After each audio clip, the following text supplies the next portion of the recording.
6 Main benefit of forgiveness. There are big and little times in everyone's lives when we feel victimized. There are so many situations when we must choose whether to forgive, from our spouses not completing their fair share of the duties to infidelity, mass murder, and everything in between, or not. It may go against our natural desires to survive and protect ourselves to forgive someone who has wronged us. Doesn't forgiving someone only reduce the damage they have done and give them a past they don't deserve? They'll probably repeat the offense more often than others like them, don't you think? Who do we really hurt if we don't forgive? Don't we create a mental prison for ourselves by concentrating on the incident and maintaining resentment? Each of us must decide for himself or herself whom to forgive, when, and for what. Here are 6 scientifically supported points to think about before making this extremely personal decision. 1. Forgiveness makes you happier and healthier. Numerous studies have revealed that those who are able to forgive are happier and more healthy than those who are unable. By acting as a constant stressor, harboring resentments can be detrimental to your health. When you are unforgiving, you experience a spike in the stress hormone cortisol each time you recall the wrongdoing. Ruminating on the damage that has been done can make you more tense and strain your heart. Long term, this may increase your susceptibility to illness and divert your focus from looking after your present well-being. Additionally, you can lose some of your faith in and interest in other people who can make you happy. 2. But beware of the doormat effect. Depending on how the offender reacts to forgiveness, forgiving someone in a close relationship can have positive effects. You will soon feel like a doormat, which decreases your self-esteem, if they continue to treat you disrespectfully or disregard your requests. After spending years attempting to forgive a spouse, sibling, or parent for persistently terrible behavior, I meet many clients coping with narcissists who end up feeling bitter and disheartened. According to research on couples, the act of forgiving a spouse who doesn't repent or change actually diminishes the forgiver's self-esteem. In individuals whose partners accept responsibility and seek to change the behavior, forgiveness boosts self-esteem. 3. Lack of forgiveness erodes a sense of partnership. A happy marriage is a merger of 2 good forgivers, once stated a very wise person. Everyone makes mistakes occasionally, and it's best to let them go than to spiral downward.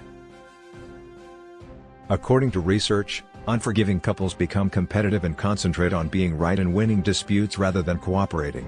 Couples that are emotionally attached to one another are more inclined to forgive. We tend to work harder to forgive when we have more to lose, such as time with our children, money, a house, or a relationship with many wonderful aspects. 4. Intention and responsibility make a difference. Compared to someone who willfully abuses others, it is far simpler to forgive someone who didn't realize they were doing wrong.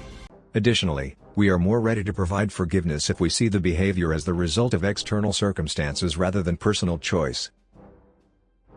If you find out that there was an accident on the freeway, it is simpler to overlook your friend or coworker's tardiness. Consider all the outside factors that led to the detrimental behavior while you work on forgiveness. Was the person fearful, anxious, drunk, intimidated by others, mentally sick, or misinformed? As a child or adolescent, were they mistreated, abused, or abandoned? Even while these circumstances may not undo the harm that was done, they might make you feel greater sympathy for the offender so that you do not fully blame them for the crime. 5. Emotions can get in the way of forgiveness. The limbic system's emotional centers light up when we think about forgiving, according to studies of brain scans.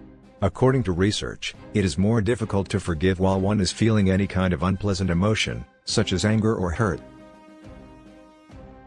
For many of us, the process of forgiving someone entails expressing and exploring our feelings of rage and sorrow as well as realizing how this action has affected our lives.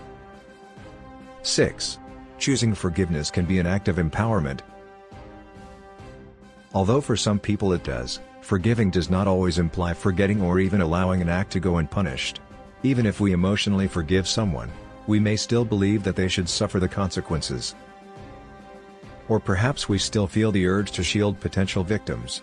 We may decide to banish the offender from society or from our life for our protection and well-being. Doing this in peace, without wishing them harm, desiring them to suffer, or looking for retribution, is what forgiveness entails. Some of us find that holding on to our resentment and fury means continuing to give the offender control over our life, whereas letting it go releases us mentally. Even in the face of heinous actions, forgiveness can entail continuing to do good and be a compassionate person. This may convey to the individual that love is more powerful than hate and fear. Thank you for watching. If you are new here, kindly subscribe and hit the notification bell for notification.